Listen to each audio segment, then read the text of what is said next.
look, one of the barriers I had in my mind was there are not many Asian speakers, right? Even when I went to the US, it's just there. I never see an Asian speaker on stage, if ever. So I had a mental barrier in my head that this is just there's a bamboo ceiling. Maybe the industry doesn't want Asian speakers, or maybe it's not the norm or whatever. I had those constraints in my head. So when I saw Mike Walsh, I went, not the most Asian name, but yeah, he's Asian though. Yeah, half Asian, but still Asian. But that broke a negative belief that I had, which was very helpful, and I needed that. So there are three people who know you, and who I asked their thoughts on what questions should I ask, or would you love me to ask Vin? And they're both Asian, and they absolutely admire you. They're like, well, Vin is a small Asian man, or is not big, and he's in Australia. And at first he was in South Australia, of all places, which is even less Asian than anywhere else in Australia.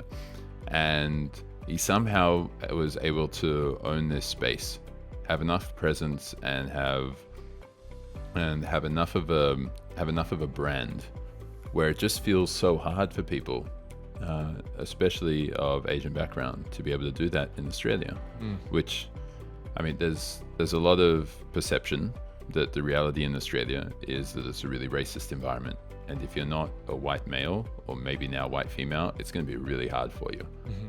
How did you overcome that? Because you're more successful than Magic Mike, who I guess wasn't Asian. He wasn't. Well, look, let's go back to that analogy I spoke about, how I got out of the sand stuck in the Jeep, right? Usually people would get out by someone putting some recovery gear and pulling them out. Or they would use these things called max tracks, which are these kind of boards that you put under your wheel and you get yourself out.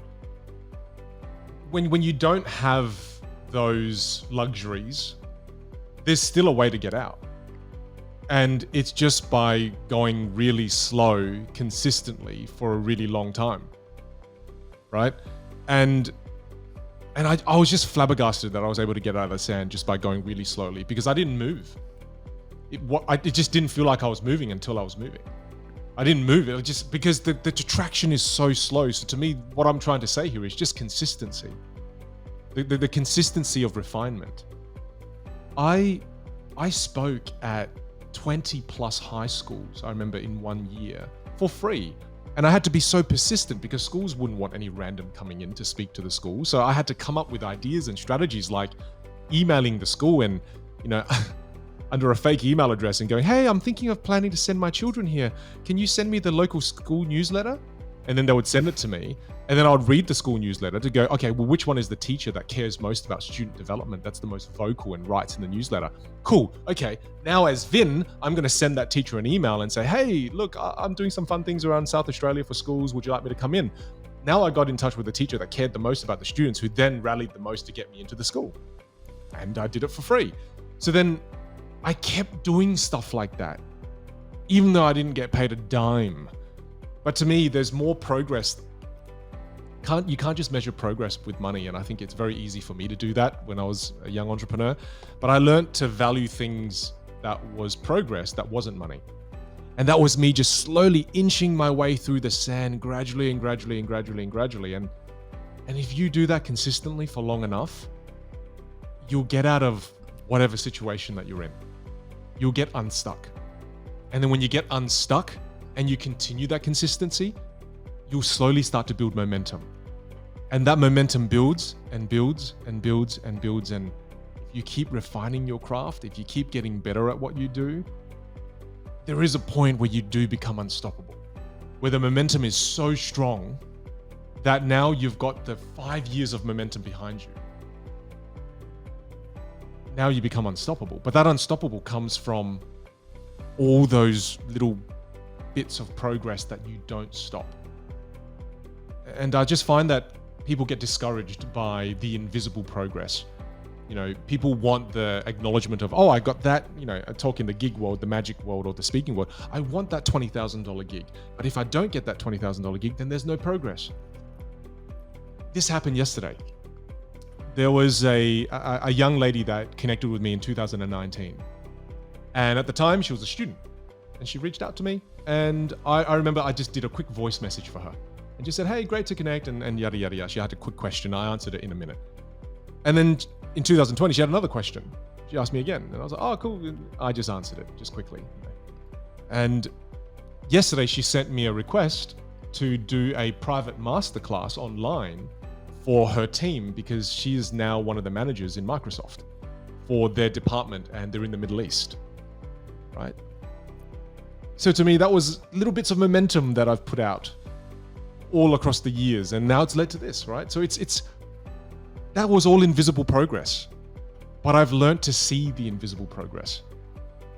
You know, it's hard to see the invisible progress, but you have to recognize forms of progress that are outside of the tangible realm.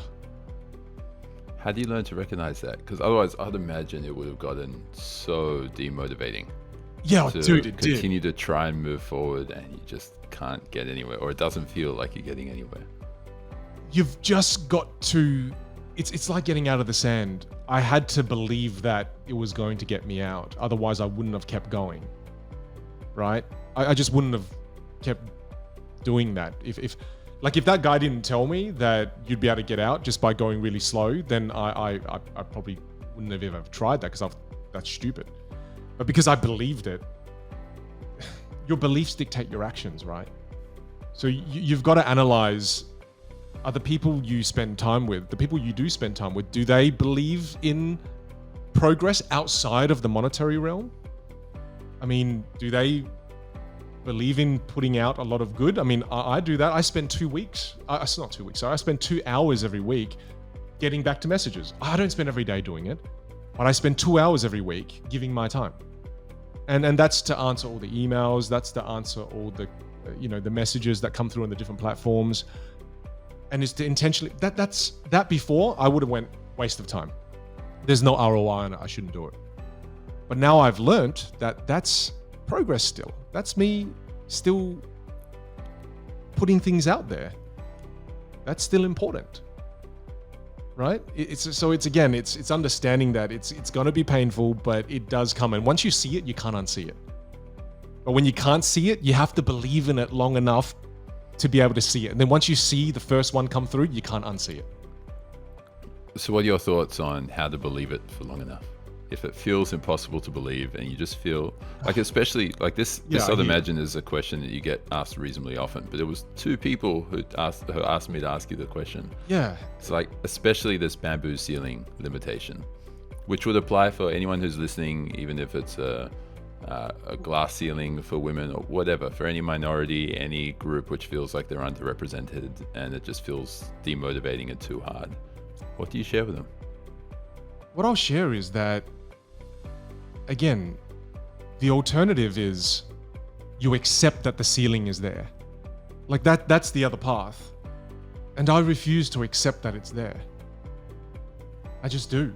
I choose not to.